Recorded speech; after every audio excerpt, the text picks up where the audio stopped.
Bringing you the latest news from Bucks County, this is the Courier Times Update with Rachel Cannell.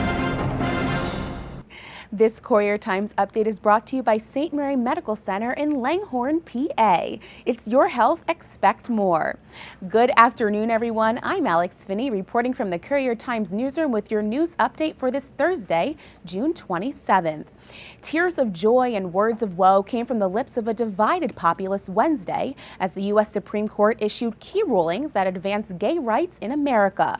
Justices declared unconstitutional the 1996 Defense of Marriage Act, ruling that the provision itself writes inequality into the entire United States Code. The justices also let stand a lower court ruling which deemed unconstitutional California's Proposition 8, a ban on same-sex marriage that voters there approved. Americans still remain largely divided on the issue of gay marriage, but are realizing it is fast becoming a reality. I think it is very reassuring to know that I am supported by my federal government in a way that I very easily could have not been. If marriage equality passed in Pennsylvania, you could be having a honeymoon here in Bucks County and be kicked out of your hotel with your same-sex newlywed partner just for being gay or lesbian or bisexual or transgender. The use of marriage, which to me is a sacred term, it's between one man, one woman, and one God, and I'm a very religious woman. And when you use marriage in the context of two people of the same sex, that offends me greatly. My partner was in the hospital. I wasn't allowed to see him. After being together for 20 years, I wasn't allowed to see him. I wasn't given any information about what was happening with his condition, which was heartbreaking. It was devastating to me. I just never even thought about that could even happen. The DOMA case centered on the marriage of New York residents Edith Windsor and Thea Spire, who wed in Canada in 2007. Spire died in 2009 and left her estate to Windsor, yet under DOMA, Windsor was ineligible for federal exemptions offered to surviving spouses and was ordered to pay estate taxes. The ruling Wednesday found that Windsor was entitled to the same exemptions as male-female couples, a milestone ruling that will have a huge effect on the gay and lesbian communities that continue to strive for equality. You can see reporters Stephen G. Mall and James McGinnis's full video and corresponding story at buckscountycouriertimes.com. To the relief of many concerned parents in Bristol Township, school district officials pulled the most severe of the potential budget cuts off the table at Wednesday's budget session. The township's public school system will keep busing, sports, and co-curricular activities, AP classes, kindergarten, school security officials, and elementary band, all of which were in danger of being cut in order to fill a $6.5 million budget deficit for the upcoming school year. What happened then? Why did we get it so late? I'm going to tell you what happened. The board came to administration and said, you need to look at it from top to bottom and give us ideas, because clearly we can't come up with the amount of money that we need without bankrupting the district. While the most severe of the proposed cuts were removed, tough decisions still remain as the school board tries to figure out how to fill what has been described by some as one of the worst budgets they have ever had to consider. The school board could decide to dip into the savings, raise property taxes, or enact Act 1 exemptions granted by the state to raise taxes above the state limit in order to fill the deficit. The board is scheduled to vote on a final budget during the school board meeting at 7:30 tonight, while the public meeting will be held in the auditorium of Benjamin Franklin School. Parents and concerned citizens are urged to attend and make their voices heard. Reporter Danny Adler has more details on this story on our website. This is an interesting story. Two Feasterville women thought they were smart when they swiped a gift basket containing Philadelphia Phillies items last week.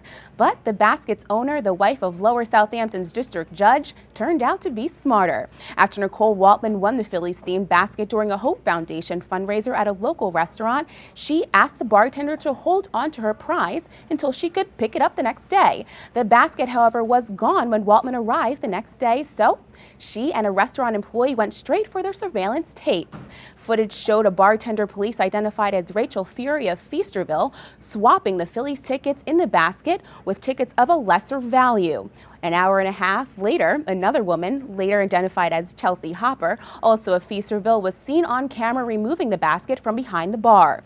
Police have issued an arrest warrant for Fury, charging her with 2 counts of theft and receiving stolen property, while Hopper, who will receive a summons in the mail, charging her with receiving stolen property. Reporter Joe Chavalia has more on this story online.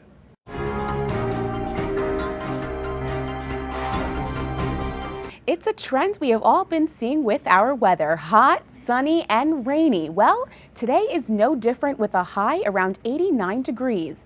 Not too bad, but expect scattered showers and thunderstorms this afternoon, leading all the way into the evening. Some of those storms could be producing gusty winds and heavy rain, so stay inside or have your rain gear ready. Tonight will be cloudy with a low around 70. Tomorrow looks like more of the same, with showers likely and a high around 85. And when we come back, I'll be sitting down with Commissioner Rob Loughery to get all of the details on the new Justice Center construction. All of that and more when we return.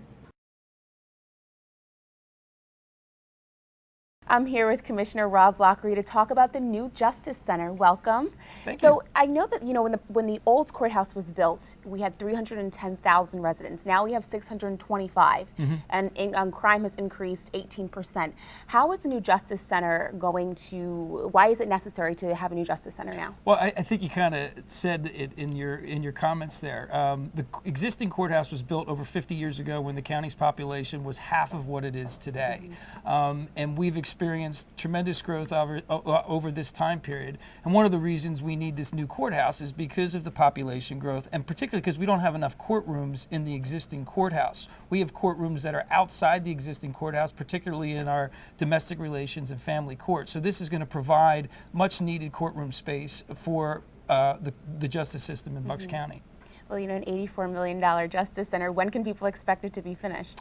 We can expect it to be finished in the 4th quarter of 2014, next year. We expect substantial completion to be completed in, call it July or August of 2014, and then we'll start a slow transition and phase into the building in the fall and early winter of 2014. Okay, and what are some of the features that this new Justice Center is going to have? Well, I think the biggest feature is going to be the technology and the AV equipment that's used in the courtrooms today. The modern courtroom is a lot different today than it was 10, 15, and 50 years ago. So that will be a big component of the Justice Center, the AV and the technology that is used today in court proceedings. Also, some other things that'll happen there. Today, there's only really 3 elevators in the existing courthouse that everyone shares. And that means that when sheriffs are bringing prisoners through the courthouse, we have to block out elevators. There'll be separate elevators that'll be in this courthouse that'll allow the building to flow a little bit better. But I think the biggest thing is going to be the technology and the audiovisual that's used in the courtrooms. And I know you mentioned something to me earlier about something interesting about the construction, the companies that are involved with it. Yeah. There are almost 18 to 20 contractors, subcontractors that are working on this project that are Bucks County-based businesses.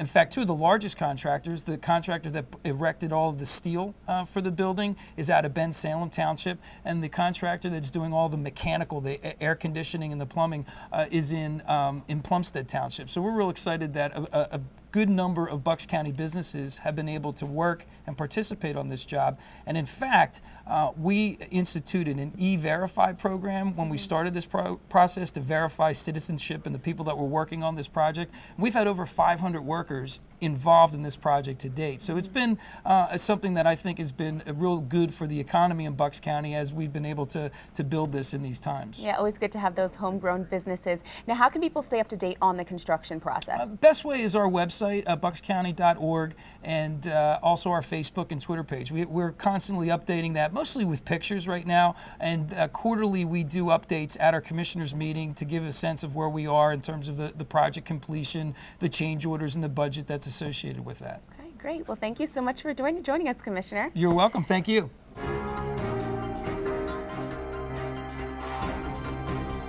Now in high school sports, Suburban won League Bicentennial League's hopes of repeating as Carpenter Cup softball champions withered in the afternoon heat on Wednesday, as Berks Lancaster Lebanon belted out 14 hits en route to a 12-0 win in an elimination game at FDR Park. The SOL-BAL team finished with a 1-2 record in the 16-team double elimination tournament, which is scheduled to conclude on Monday. Correspondent Rick Wolfel has the recap and reaction from Wednesday's game, as well as details about the remainder of the tournament at BucksCountyCourierTimes.com. A little rain couldn't cool the hot vats of Souderton on Wednesday night, even after a half-hour rain delay. Souderton and visiting Hatfields both battled through a steady rainfall throughout the game, but in the end, Post 234's offensive firepower was the difference in a 7-2 win in a Bux-Mont League American Legion game at Romanoski Field. Souderton emerged with a 7-2 victory thanks to a 3-for-4 night by shortstop Brian Griswas and solid pitching from Dan O'Hara. Souderton is now 11-3 on the season. We just came off a 6-game streak over the weekend in a tournament at State College, and we didn't hit like we should have. So we knew coming back into these games we needed to string hits together, and every once in a while you get that one pitcher who you really see the ball well from, and that was that first guy tonight. The win improved Souderton's record to 11-3 overall. Reporter Todd Thorpe has the full video as well as a recap of Wednesday's action on our website. Now here's a look at what we're working on today in the newsroom. A Chalfont man has a hearing set for today on charges he sent compromising photos of his girlfriend to Temple University students. And that's not all. He also allegedly set her parents' cars on fire in Middletown. Our reporter Joe Chevalier will be having all those details. See the beauty in everything. Two retirees turned plain old rocks and rubble into a beautiful floral garden at a retirement center in Falls. Correspondent Diane Davies-Dixon will be covering that. Tullytown and Falls are still heating up over the municipal dividing line that will pass over Waste Management's new landfill. Our reporter Joan Hellier will be keeping us up to date on that. And of course, you can stay up to the minute on all of these stories at BucksCountyCourierTimes.com. And you can also follow me on Twitter for your latest local news. Thanks for watching today, everyone. I'm Alex Finney, and make it a great Thursday.